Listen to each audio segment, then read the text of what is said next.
I've owned a Mini-14 for years, and let me tell you, it's not the gun people think it is. Behind the cowboy aesthetics and Woodstock charm, there's a whole side to this gun Ruger never really talks about.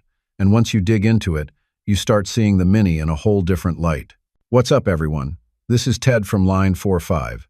And today, let me give you a rundown of the Mini-14, its strange history, the stuff Ruger quietly left out of the manual, and the reasons why you're missing out if you don't have one this 2025. Before I start, I would really appreciate it if you would push those buttons below, the subscribe button, the notification bell, all of them. This is not necessary, but those little clicks help a brother out. Plus, it pushes me to give you more valuable gun-related content on your screen. Now, buckle up, and let's get back to the video. The Mini-14 was never just a shrunken M14. If you grew up thinking the Mini-14 was just a baby M14, you weren't completely wrong, but that's only half the truth. I've fielded more than a few over the years, and what you start to realize is that Ruger built this thing with a very different philosophy. When Jim Sullivan, the same guy who helped design the AR-15, teamed up with Bill Ruger in the late 62nd, they weren't trying to make a military rifle. They wanted a civilian-friendly carbine that looked classic, ran reliably, and didn't scare the neighbors. By the time it hit shelves in 1973, the Mini-14 packed a short-stroke gas piston setup inspired by the M1 Garand, with a rotating bolt, self-cleaning system, and a stamped vibe that reminded people of older warhorses. What's funny is how early models, especially pre-180 serials, had all kinds of quirks. Some had thin barrels that couldn't hold zero when they got hot. The bolt hold open would lock after the last shot, but you had to reach inside and pull it down manually. It was rough around the edges, but also rugged as hell. People used it on ranches, on patrol duty, and even in prison towers. Not because it was pretty, but because it just worked. Ruger quietly made refinements over time. Heavier barrels, improved heat shields, scope mounts, and ghost ring sights. But they never marketed those changes as fixes. They let the rifle's image do the talking, and that's where a lot of folks still get it wrong. Let's keep going. The Mini-14 is mechanically interesting. Mechanically, the Mini-14 stands out because of how it blends old-school reliability with simplified modern production. It uses a short-stroke fixed piston gas system, a scaled-down version of the M1 Garand and M14 design. But what's unique is that the gas system is self-cleaning, and the op rod rides inside the stock, not above like on an AR-15. That gives it a smoother recoil impulse and keeps gas and carbon away from the receiver. Also, the bolt locks into the receiver with a Garand-style rotating action, and the recoil spring assembly is nested under the bolt carrier, not behind it. That allows the Mini-14 to maintain a traditional rifle profile, no buffer tube sticking out the back, which is why you get that classic look with a solid wooden or synthetic stock. Ruger also went with a monolithic investment cast receiver, which helped keep costs down while maintaining strength. It's one of the only civilian carbines that feels like a blend between World War II-era battle rifle engineering and modern semi-auto simplicity. That's a big reason why it keeps ticking in the field, even if it's not winning precision awards at the range. But internals aren't the only interesting aspect of the Mini-14. Take its never-heard-before variants, for example. And the forgotten point, 222 Mini-14. If you've handled your share of Mini-14, odds are you've never seen one chambered in 222 Remington. I didn't believe it myself until I came across one at a gun show back in the early 2000s. It looked like any other pre-580 series ranch rifle, but the barrel was marked 222, and that changed everything. Ruger made this limited run specifically for export to countries where civilian ownership of military calibers like 5.56 NATO or 223 Remington was flat-out banned. We're talking parts of Europe, Latin America, and even Australia during certain import restriction periods. That version of the Mini-14 was nearly identical in function. Same action, same rotating bolt, same short-stroke gas piston, but legally different enough to get around international laws. You won't find this variant in most Ruger catalogs or official timelines. It's not something they talked about, probably because the demand was so low stateside. And to be fair, 222 Remington doesn't offer much over 223, just slightly less velocity. A tad more case neck, but it's accurate and soft shooting. The real intrigue is how few of them made it into private hands. Some import batches from Italy and the UK have turned up on forums, but the total number is anybody's guess. Ruger never released production figures, and most American shooters still don't know this version ever existed. It's not collectible in the flashy gold plate sense, but it's one of the strangest corners of the Mini-14 lineage. And speaking of rare and under the radar, let's shift gears to a variant Ruger barely even supported after they launched it. The Mini-30. Back when surplus 7.6 2x3 ammo was flooding into the States and AKs were getting imported by the crate, Ruger made a move. In 1987, they rolled out the Mini-30, which is a rifle that looked and felt like the Mini-14 but chambered for the Soviet cartridge. On paper, it made perfect sense. Match the reliability of the Mini-action with an affordable, soft-kicking 30-caliber round that could drop hogs and deer just fine. I picked one up in the early 2000s for brushwork in Oklahoma. It ran steel case ammo without complaint and handled like a proper utility rifle, especially in the thicker timber. But Ruger never really backed it up with infrastructure. For one, factory mags for the Mini-30 were scarce and overpriced compared to AR or AK mags. And aftermarket support was hit or miss. Worse, the early Mini-30 had firing pin profiles better suited for softer commercial primers. You ran steel case Wolf or Tula, and light strikes weren't uncommon, especially when the hammer spring started to wear. Ruger improved this over time, but the damage was done. The Mini-30 became a good idea rifle that Ruger never fully committed to. It's wild because the demand was there.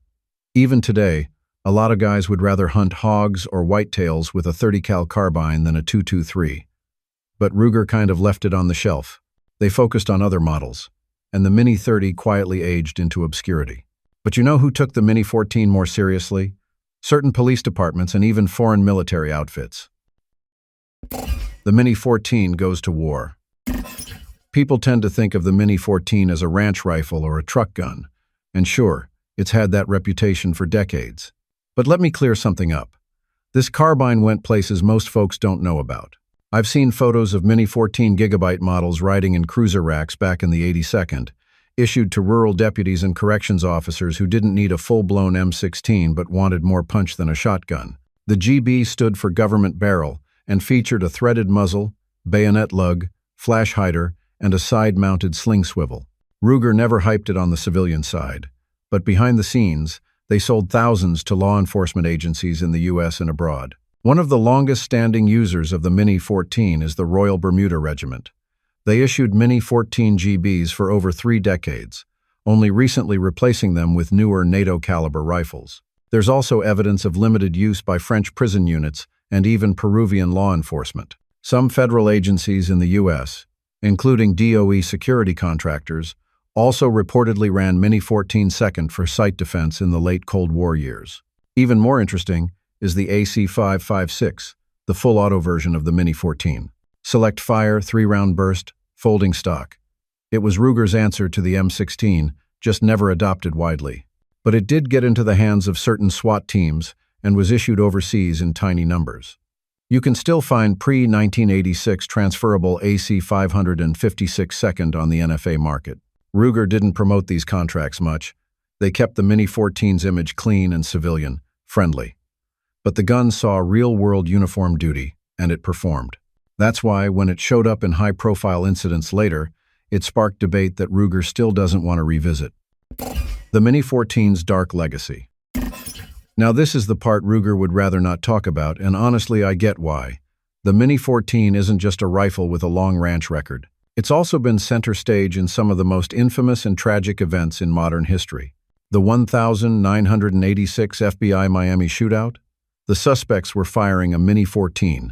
Despite being outgunned and outarmored, that rifle ran flawlessly and laid down serious damage, leaving 2 agents dead and changing how law enforcement approached armed confrontations.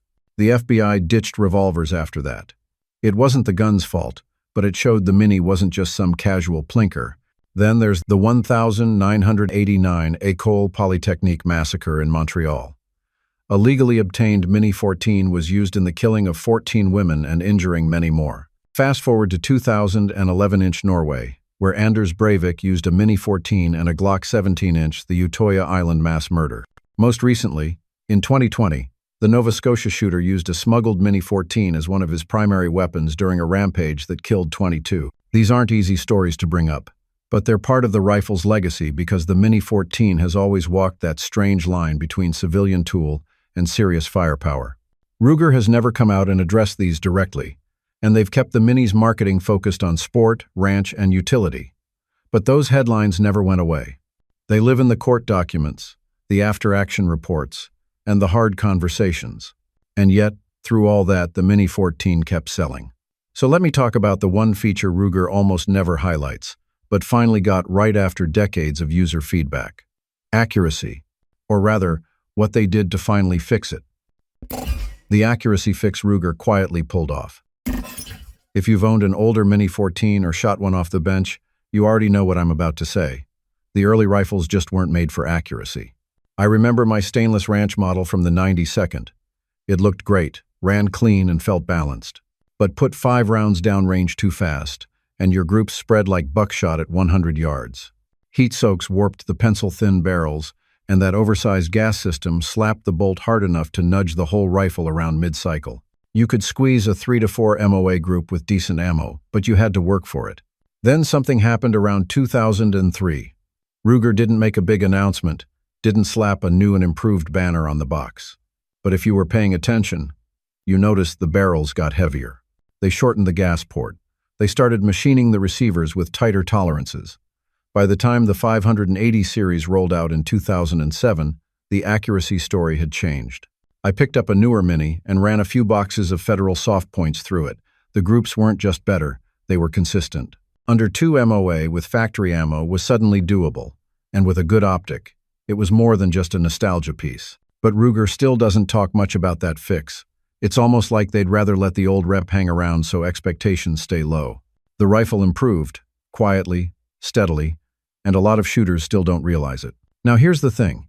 Even with that fix, the Mini-14 hasn't taken over the market. In 2025, it's not competing with high-end ARs or over-the-top piston-driven rigs. So why is it still alive? Why the Mini-14 still sells in 2025? Let's be honest here. In a world where $600 AR-15 second are everywhere and even budget rifles shoot dime-sized groups, the Ruger Mini-14 shouldn't still be on the shelf. But walk into any gun store in Middle America, and it's sitting right there, probably in stainless steel with a hardwood stock, looking like it just stepped out of an 1982nd law enforcement catalog. And you know what? People still buy them. Not out of ignorance or nostalgia, but because the damn thing still has a role. For one, it doesn't look like a scary black rifle. That matters more than you'd think, especially in restrictive states or when dealing with neighbors, game wardens, or politically charged climates. The Mini-14 flies under the radar. It fits in gun racks in ranch trucks, gets handed down between generations, and still finds its way into the back seats of patrol vehicles. It eats cheap ammo, keeps running dirty, and doesn't care if it's raining, freezing, or caked in red dust. And maybe most importantly, it still feels like a rifle, not a platform. There's no temptation to bolt on a dozen accessories or rebuild it every 3 months. Ruger's never needed to rebrand the Mini-14 because it quietly serves the guys who don't care about hype. Guys like my neighbor who's had the same one since 2078. Guys who want steel and wood, not M-lock and aluminum. And for those of us who know the Mini's history, warts and all, that legacy matters. They won't put that on a box. But that's why it's still alive.